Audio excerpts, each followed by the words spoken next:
الحمد لله وحده والصلاة والسلام على من لا نبي بعده وعلى آله وأصحابه وأزواجه وذرياته أجمعين. الله أكبر الله أكبر لا إله إلا الله والله أكبر الله أكبر ولله الحمد. الله أكبر الله أكبر لا إله إلا الله والله أكبر الله أكبر لله الحمد. الذي خلق الإنسان وعلمه من البيان ما لم يعلم.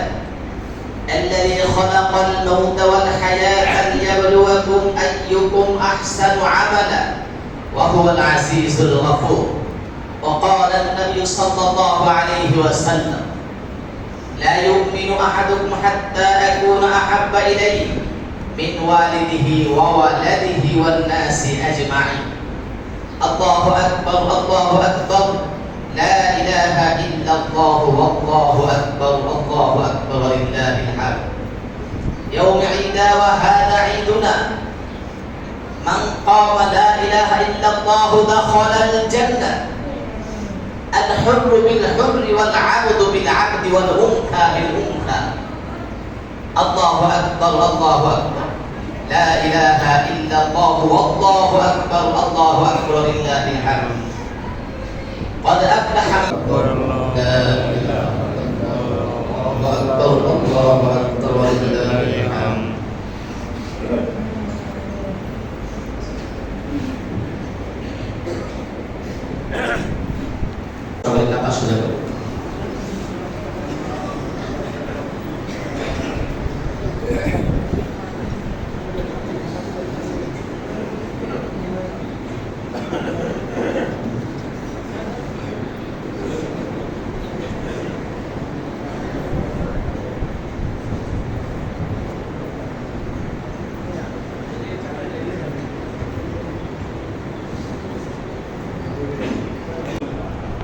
আমরা গুনাহমুক্ত জীবন যাপন করার তৌফিক আল্লাহ আমাদের দান করুন সর্ববড় আমিন। তারপর হিসাব কিতাব আপনি ঈদগাহে আসার আগে সাদকাতুল ফিতর এটা আদায় করেছেন আমি জানি ইনশাআল্লাহ। যারা করেননি তারা দ্রুত করে ফেলবেন। এটা কেন দেওয়া হয়েছে জানেন? শোনেন তাহলে আপনারা রোজা রাখেন। আচ্ছা, তার একটা প্রশ্নের জবাব দিবেন। আল্লাহ তাআলা আমাদেরকে বানাইছেন, আল্লাহ আমাদের জন্য যা করছেন, আমাদের জন্য আল্লাহ যা কিছু করেছেন বানাইছেন, এটার মধ্যে কোনো ত্রুটি আছে? একটু জবাব করবেন, আছে? একদম নিষ্পন্ন জিনিস আল্লাহ আমাদের জন্য বানাইছেন। ঈদুল ফিতরের নামাজ এটা ওয়াজিব। এটা কি ভাই? ওয়াজিব। আমরা নিয়ত করব, নিয়ত তো আমি করছি। আমরা এখানে কেন আসছি? ঈদের নামাজ পড়তে আসছি না? নিয়ত অন্তর থেকে যেটা আমি করি এইটা হলো আসল নিয়ত।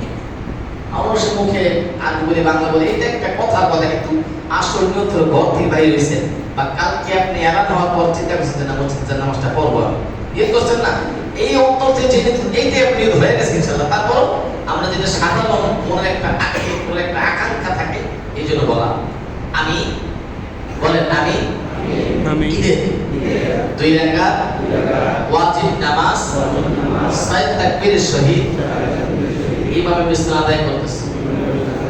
আমি ঈদের 2 রাকাত ওয়াজিব নামাজ 6 তাকবীরের সহিত ইমাম বিছনা আদায় করতেছি। পারবেন না ভাই?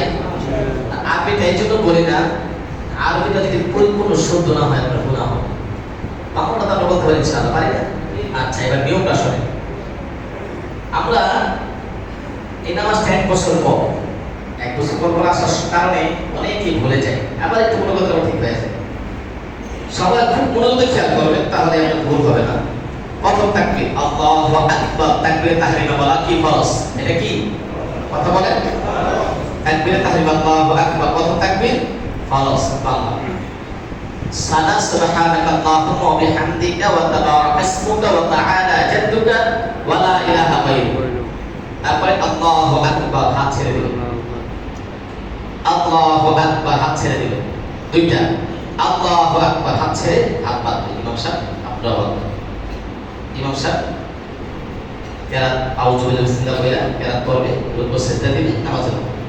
প্রথম রাকাত গেল। এবার দ্বিতীয় রাকাত যখন ইমাম সাহেব দাঁড়াবে, দাঁড়ায়া প্রথম দাঁড়ায়া সূরা পড়বেন, কেরাত করবেন।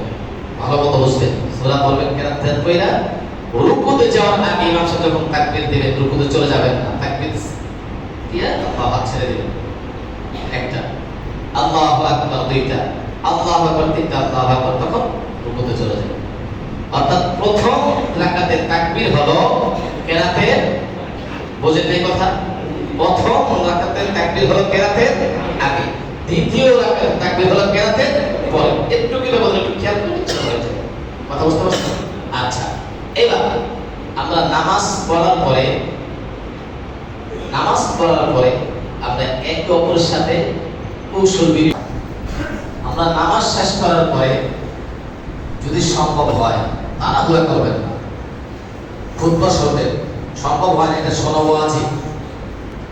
নামাজ শেষ করার পরে চলে যাবেন, আপনার হক আদায় হবে না। 2 রাকাত করার কারণ কি? খুতবার জন্য 2 রাকাত বরাদ্দ।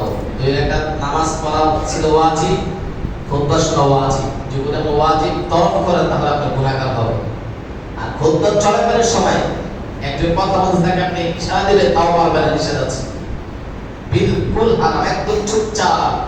খতিব সাহেব সাথে কি বলে কথা বলে খুব আপনি অর্থ বোঝেন বা না বোঝেন, মনোযোগটা শুনবেন। কারণ এক একটা খুতবার হরফগুলো কত যে দামি হয়েছে, সিয়াম পালন করেছে স্পেশাল তাদের জন্য। এটা আল্লাহ পয়গম্বর বলেন, জিবরাইলে আমি যখন বেড়াতে গিয়েছি, আমার প্রভু আমাকে দেখাইছে, আমি যখন জান্নাতে ঘুরে ঘুরতে যাই, একজন ফেরেশতা দাঁড়িয়ে আছে, এমন ভাবে দাঁড়িয়ে আছে, আমি বলছি এইটা কিসের?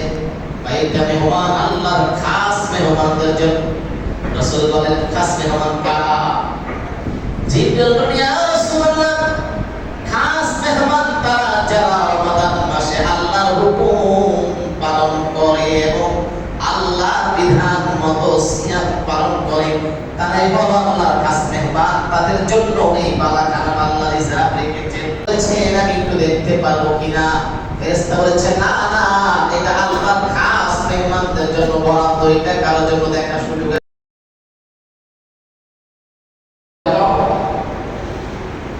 প্রথম অবস্থায় বেহলা বাজে, বেহলা ছেলেকে বেহলা বাজে। তারপর